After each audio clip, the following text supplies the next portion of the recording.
So it's not all that often that I make videos talking about mobile games, and the reason for that is that I find a lot of the time they are mostly best just as time wasters. So you're waiting for a train to come, you've got 5 minutes to burn. It's quite nice just to reach into your pocket, play some Mario Kart Tour, and then waste that 5 minutes. You had a little bit of fun and maybe you enjoyed it, but it's not necessarily something you would spend hours at home doing if you have other options, other things to play. So making videos about them can sometimes feel a little bit pointless because you're not really talking about a game that is designed to be substantial.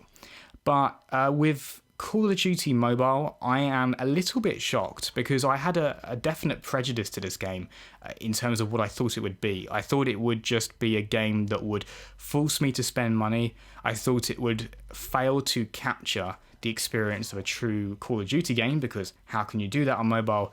And indeed, last year I did try it and I was impressed with the graphics, I can't deny that, but there was something that massively put me off playing the game, and that was trying to play it on my phone with a touchscreen. Because for me, if you try and play Call of Duty on a touchscreen, for me personally, it just isn't Call of Duty. I can't react as fast, my thumbs are in the way of the screen, the phone will get very hot as you're holding it because the processor's going very quickly, the battery is going to drain.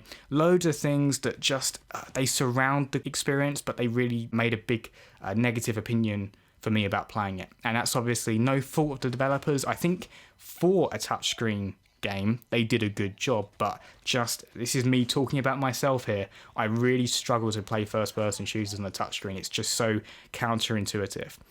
But I was looking through my drawers the other day, just doing a bit of a clear out, and I came across this old SteelSeries controller which is specifically designed to work with iPads, and I got it back in 2015. The idea was that I wanted to play games with a controller, but at that time there weren't a ton of games that actually took advantage of that controller, so it just went in my drawer, forgot about it. I think I played one game on it maybe back in 2017, but on the whole I haven't really used it.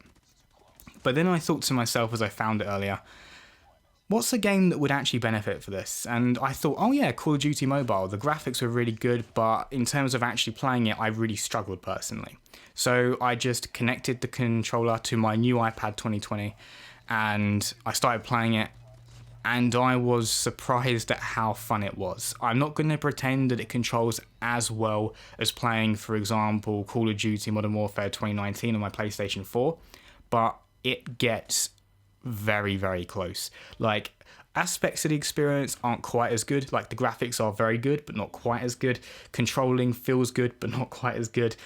Gun sounds, so on and so forth. But everything gets just close enough that I can put my iPad down, put it up on a stand, put it on my table, sit back in my chair, using my controller, and I genuinely just lost an hour playing the game. I was super surprised at how much fun I had with the game, and it came down crucially to just using a controller. That's really what made the difference for me. And it's the thing that really hurts so many mobile games, is that they can be ambitious. We have iPads and iPhones and Android devices that are so powerful, have so much potential inside of them, but they're just let down by the touchscreen, which for some games it works, like Angry Birds, like we all know that works best with a touchscreen, something like that. Even RTS games can work quite well with a touchscreen, but when it comes to more traditional console-like experiences, it can be quite tricky. But the moment you bring a controller into the mix, it really can transform your opinion of the game. And I was even thinking of other things, like, so I'm playing a game here, it's running at what appears to be 60 frames per second, decent graphics, they do look just mobile enough, but like comparing it to, say, a laptop gaming experience, although the graphics may not be quite as good, there's quite a nice benefit in that you don't have a fan going, and also you're not trying to use the keyboard with the heat, but I suppose you could equally use a controller with the laptop, but the fan noise not being a thing was also quite nice. And in terms of playing it, I think perhaps there's something going on with the difficulty, because I did find playing against other players was, shall we say, not nearly as hard as it is in Modern Warfare 2019, despite the fact it does say in the game it attempts to match you against other players who are also using a controller, so I'm not going up against players with a touchscreen. But I'm wondering if there are lots of bots playing. Like, some players would shoot me and I'd actually be able to turn around, react and kill them. In the Modern Warfare on PlayStation 4, that never happens. Like, you barely see people before you're dead in that game. So that was kind of an interesting thing as well. It's just I find Modern Warfare on PlayStation 4 so brutally hard that just playing this game and having it be the difficulty I remember from the likes of Black Ops 4 and going back to any other game really, like Infinite Warfare as well, going back to that difficulty was quite refreshing as well. That's something I did talk about a lot last year. I don't know if it's still as bad as it used to be, but I remember when I was playing Modern Warfare 2019, skill-based matchmaking was so intense that if you played quite a lot of good matches, it just put you against players that were impossible. And playing this, I'm not saying it's not going to happen, but I've played quite a few matches and I do sense I'm going up against better players, but no one's at that horrible godlike skill where they appear to have been playing the game for just hours upon hours on end. So I would actually like to recommend Call of Duty Mobile, but with a caveat. First of all is I would seriously recommend only really getting into this game if you have a controller. I know that iOS devices, you can just connect a PlayStation 4 controller, so if you have a PlayStation 4 and you have an iPad or maybe just an iPhone or an iPod even, you can just connect via Bluetooth with your PlayStation 4 controller. I'm sure there are very similar options for Android, I'm just not aware of them, but if you can get a controller for Android as well, definitely do that.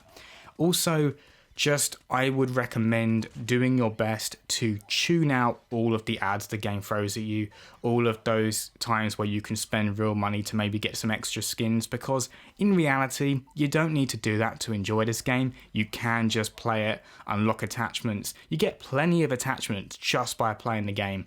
So I would recommend staying strong, just playing the game, do it for free. And part of the reason I recommend it is not just to save you money, of course, but I believe that if more players did that, then these developers and these publishers would be forced to change mobile gaming from this freemium model that we currently have to a more traditional pay one-off, reasonably high payment, but then get a full experience. And that for me is the absolute dream. So if you want to help me in contributing to pushing publishers towards that dream, don't spend any money. Just enjoy the game. So there you go, Call of Duty Mobile really did surprise me. Playing with a controller transformed the experience. As always, people, thanks very much for watching and see you next time.